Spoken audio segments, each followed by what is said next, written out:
Welcome to Victoria's Nirvana with your host, Victoria Lynn Ravenwood, where it's all about evolving your mind, being creative, and daring to live an enlightened life.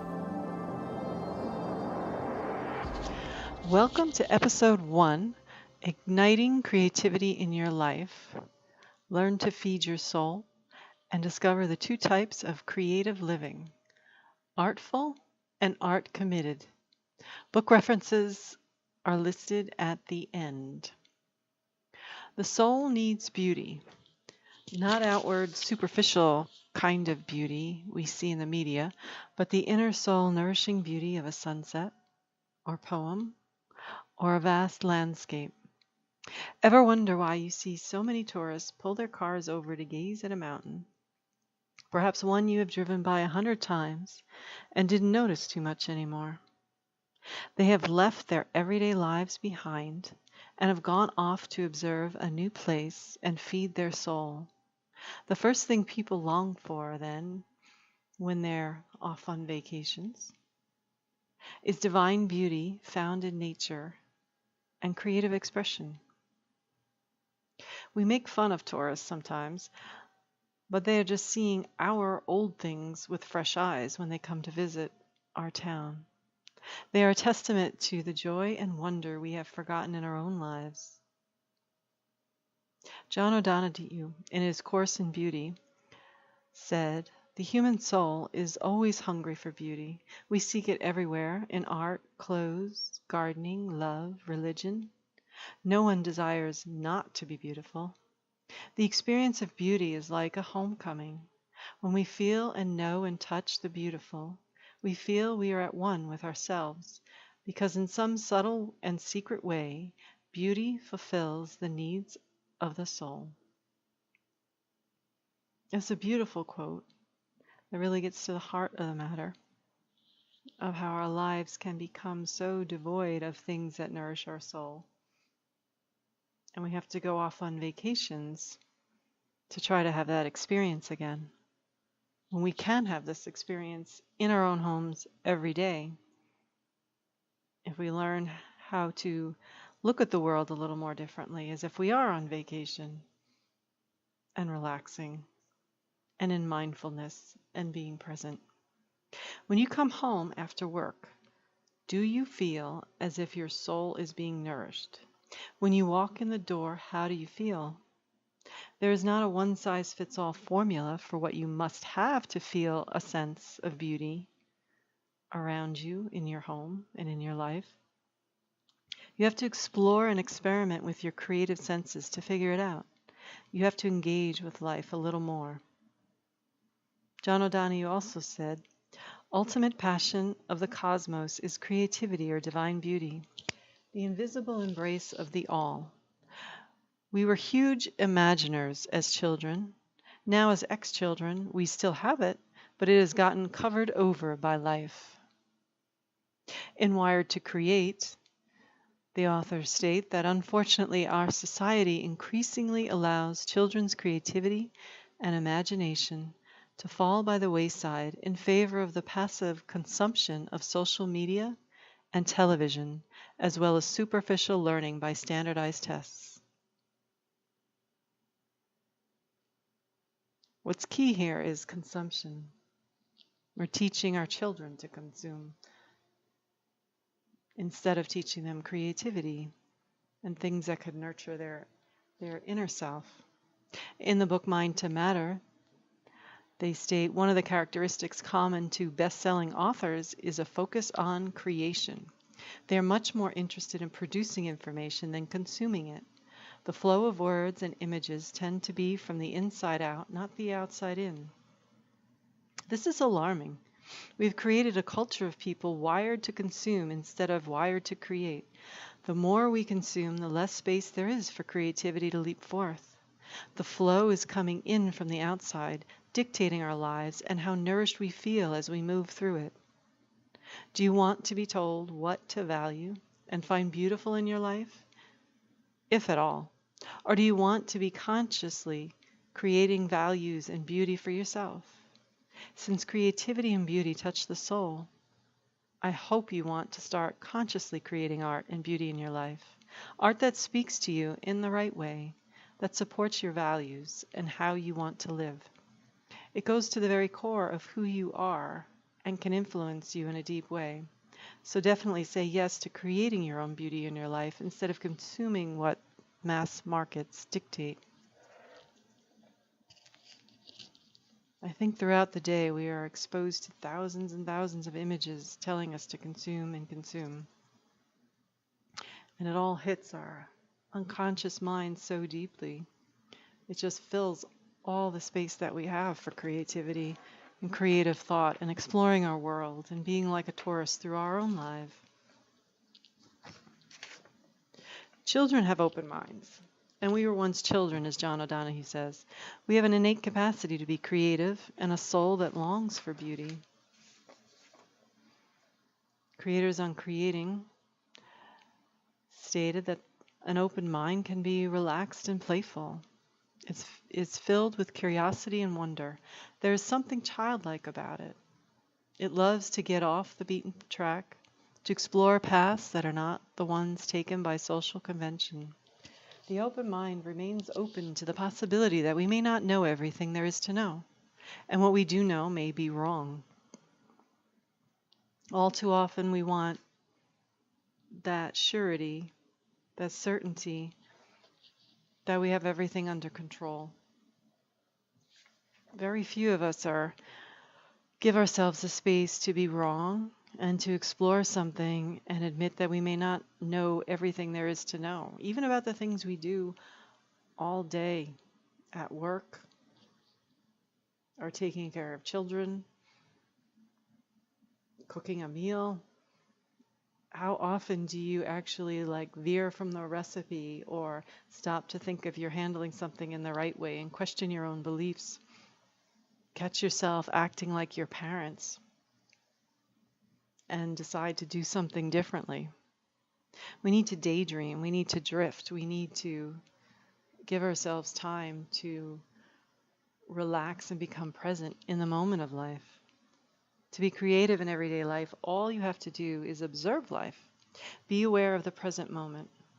Eric Maisel, the creativity guru, says one can have an artful life or an art-committed life. An artful life means to live with art, to select art in various forms to fill your space, to explore creative expression in others and find beauty in it and bring it home. To do this, you just need to open your mind, become present, and get curious about things. For great examples of this, see the poetry of Emily Dickinson. The first section in her poem, I Am Alive, I Guess, you can see how she is walking through her garden and just deeply observing what is there. I am alive, I guess. The branches on my hand are full of morning glory, and at my finger's end, the carmine tingles warm, and if I hold a glass across my mouth, it blurs. Physician's proof of breath. This is just a moment in time where she's fully present with an open mind and a lot of curiosity.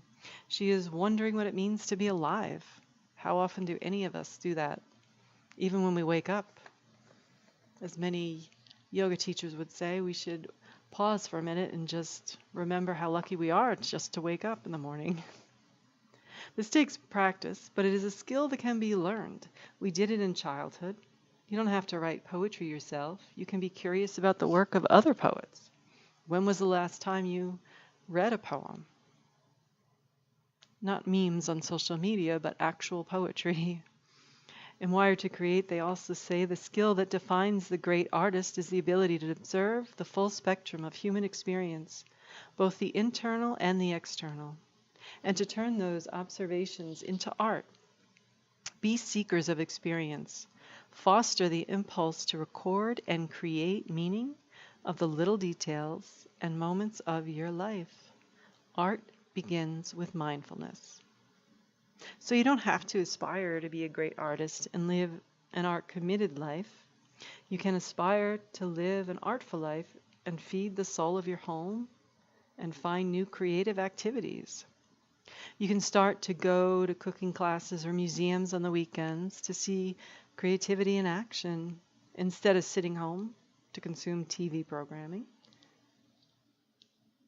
Ask yourself throughout your weekends, am I creating or consuming?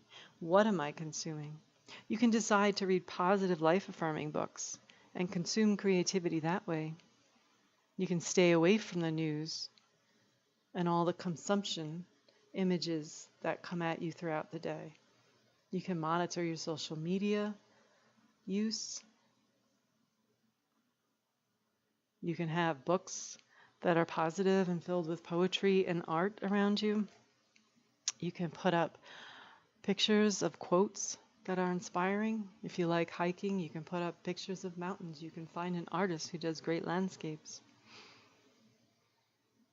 You can start to do these things. If creativity is your true calling, you'll feel the inspiration to become an art-committed person who dedicates time to the creation of their own art. As Eric Maisel defines it, you jump in and select a medium to focus on and dedicate a good part of your life to it. In Creators on Creating, Mary Shelley had such inspiration when she committed to coming up with a horror story that led to the classic Frankenstein. Swift as light and as cheering was the idea that broke in upon me. I have found it. What terrified me will terrify others, and I need only describe the specter which had haunted my midnight pillow. Creativity, beauty, inspiration, the soul are all connected. Start feeding your soul. Little by little become art-filled. Fill your home with art and creativity. Then start to open your mind and be mindful. Then get curious about life. Then if the inspiration strikes, try to create your own art and move into an art-committed life. So the first step is to make a decision on how you will bring beauty and creativity into your home and nourish the souls of all who live there. Stick with it. Make it a practice. See how much better you feel when you walk into your home, and then let the process take you as far as it takes you.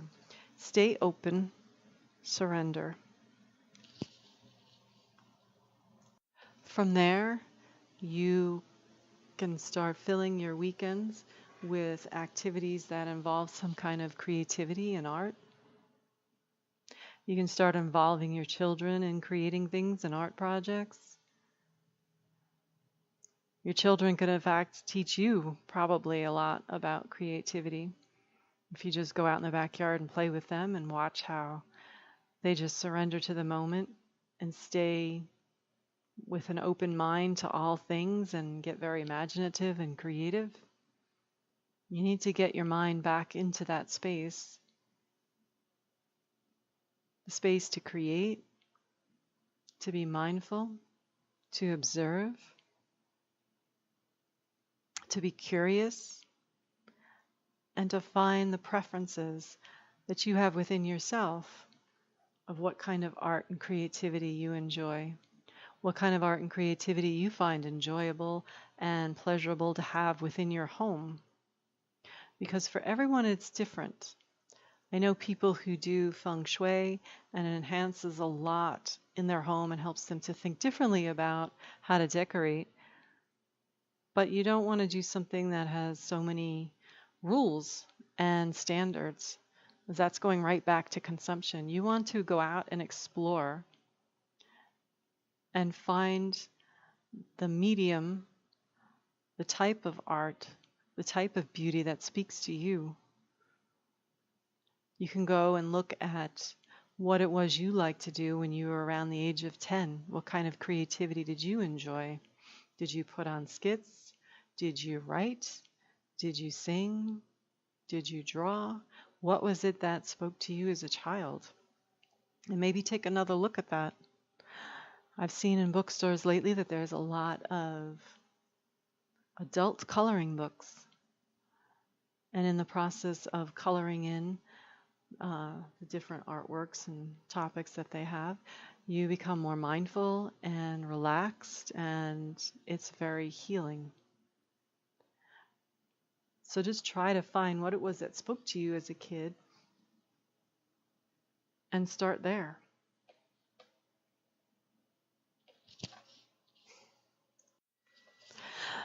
The books referenced in this episode are Wired to Create by Scott Kaufman and Carolyn Gregory, Creators on Creating by Frank and Anthea Barron and Alfonso Montori, Mind to Matter by Dawson Church, Living Creatively by Eric Meisel, and Beauty a Sounds True audio program by John O'Donohue. Thank you for listening to Victoria's Nirvana. Subscribe and visit victorialynnravenwood.com to sign up for the newsletter.